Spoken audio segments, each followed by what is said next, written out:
అదొకటి గురువుగారు మనకి కాళేశ్వరం ప్రాజెక్ట్ మీద హ్మ్. అవినీతి మీద కవిత గారు వ్యాఖ్యలు చేశారు కదా! హ్మ్. సో, అదే నిజమైతే హ్మ్. బీఆర్ఎస్ పార్టీలో టాప్ లీడర్స్ కూడా మరి ఇరుక్కునే ఛాన్స్ ఏమన్నా ఉందా?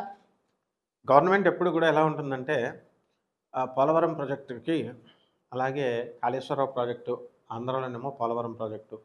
ఇవన్నీ ప్రాజెక్ట్స్ అన్న తర్వాత జరుగుతా ఉంటాయి. అవకతవకలు జరుగుతా ఉంటాయి. ఎందుకంటే అది పెద్ద మహాసముద్రం అది. సో, అందులో అవకతవకలు ఆఫీసర్స్ ఇన్వాల్వ్ అవుతారు. అండ్ కన్సర్న్డ్ మినిస్టర్స్, ఎమ్మెల్యేస్ వీళ్ళందరూ కూడా జనరల్‌గా అవుతూ ఉంటారు. డెఫినిట్‌గా డాక్యుమెంటరీ ఎవిడెన్స్ ఉన్నప్పుడు ఖచ్చితంగా వీళ్ళ మీద యాక్షన్ తీసుకోవడానికి అవకాశాలుంటాయి. హ్మ్. అయితే అంత లెవెల్‌లో వీళ్ళు చేసినప్పుడు అలాంటివన్నీ కూడా ఉంచరు కదా! అవును. ఎవిడెన్స్‌లు ఉంచరు. వాళ్ళ జాగ్రత్తల్లో వాళ్ళుంటారు.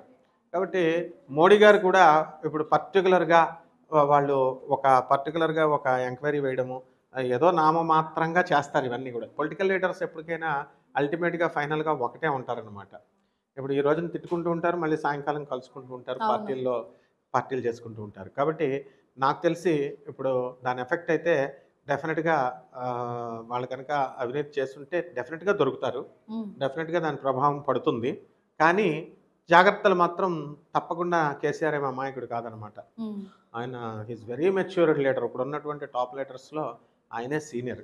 కాబట్టి ఈ విషయం పెద్దగా ఆహ్, లా ఇట్స్ ఓ law will take its own action అని ఖచ్చితంగా అవినీతి అనేది ప్రతి పార్టీలో ఉంటుంది.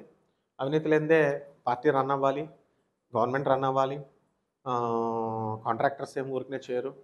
అలా అన్నీ అవినీతి అని అనకూడదు దాన్ని. హ్మ్. మనము మ్యానిపులేషన్ అనాలి. హ్మ్. ఆ మ్యానిపులేషన్ లేనిదే గవర్నమెంట్ లేదు.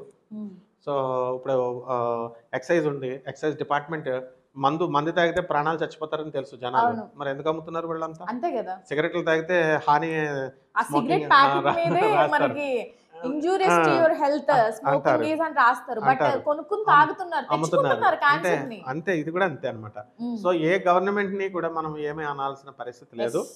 మనం ఏంటంటే మనకు నచ్చిన వాళ్ళకి ఓట్లేయడం, లేనోళ్ళకి లేకుండా ఉండడం తప్ప ఈ మధ్య కాలంలో ఎన్నో ఉద్యమాలు చేసిన తర్వాత మనకి నాట్ అనేటటువంటి ఓటొచ్చింది.